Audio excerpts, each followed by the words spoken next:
নোয়াখালীর কবিরহাটে শত বছরের বাড়ির চলাচলের পথ বন্ধ করে ৯টি পরিবারকে গৃহবন্দী করে রাখাকে কেন্দ্র করে দফায় দফায় হাতাহাতির ভিডিও সামাজিক যোগাযোগ মাধ্যমে ব্যাপক ভাইরাল হয়েছে। শনিবার বিকেলে উপজেলার নরোত্তরপুর ইউনিয়নের নোর সোনাপুর গ্রামে রুস্তম আলী ব্যাপারী বাড়িতে গিয়ে বাড়ি চলাচলের পথ বন্ধ রাখার বিষয়ে সত্যতা জানিয়েছেন। দেখা গেছে ছোট ছোট শিশুদের আবদ্ধ থাকার চিত্র। সরেজমিনে গিয়ে জানা গেছে বাড়ির পিছনের অন্য অংশে জায়গা দাবি করাকে কেন্দ্র করে দীর্ঘদিন যাবৎ উভয়ের মাঝে ছিল দ্বন্দ্ব। সেই জায়গাকে দখলে নিতে ভুক্তভোগী শফিকুল ইসলাম গাছের চারা রোপণ করে চতুর্পার্শ্বে ব্যারিকেড দেয়ায় অপরপক্ষ নাসিরউদ্দিন বন্ধ করে দেয় বাড়ির মূল চলাচলের পথ। এই নিয়ে শুরু হয় উভয়ের মাঝে দ্বন্দ্ব, শুরু হয় আক্রমণাত্মক মনোভাব।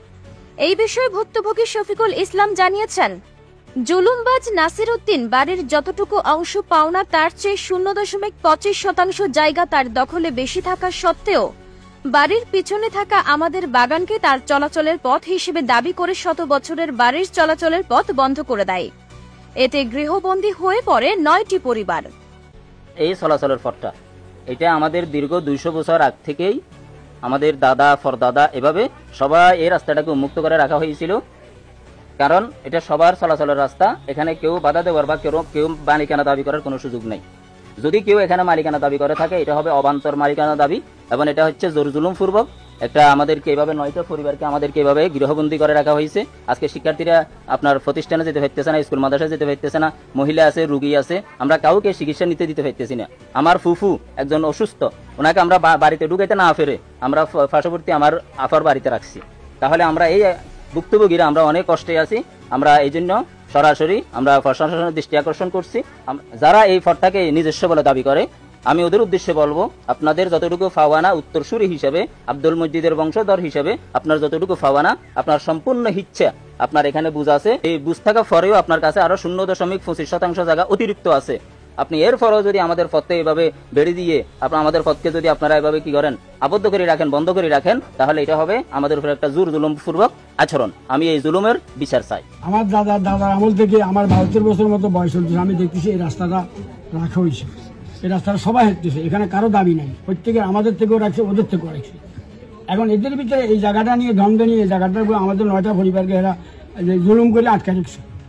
আমরা এত কষ্ট করতেছি, বাইরে তো পেতেছি না।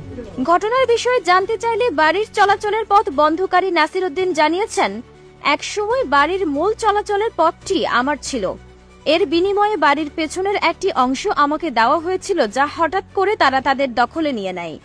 তাই আমিও আমার জায়গায় ব্যারিকেড দিয়ে দেই। ওনারা আমার চলাচলের পথে ঘিরে দেওয়াতে আমিও ওনাদেরকে জানি আমার জায়গার উপরে যেটা ওনাদেরকে ছাড়িয়ে দিয়েছিলাম চলাচল করার জন্য, ওনারা মানে নেয় নাই। এদিকে কি জানি ওনারা ওদের জায়গার উপরে আমরা ঘিরে দিয়ে দিয়েছে, আমি আমার জায়গার উপরে ঘিরে দিই। মারধর হয়েছে সেই দিন, আমি ওইখানে শুধু ভিডিও করছি, আমি কাউকে মারিও নাই।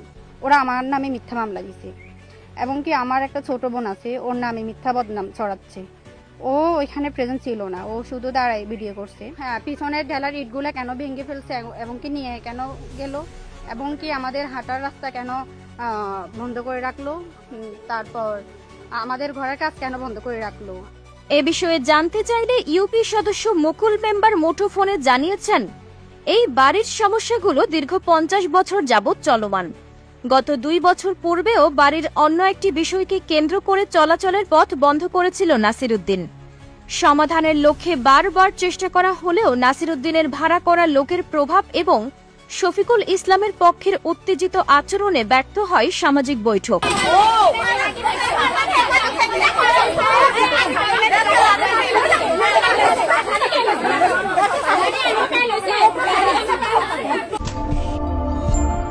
নোয়াখালী টিভি, বৃহত্তর নোয়াখালীর প্রতিচ্ছবি।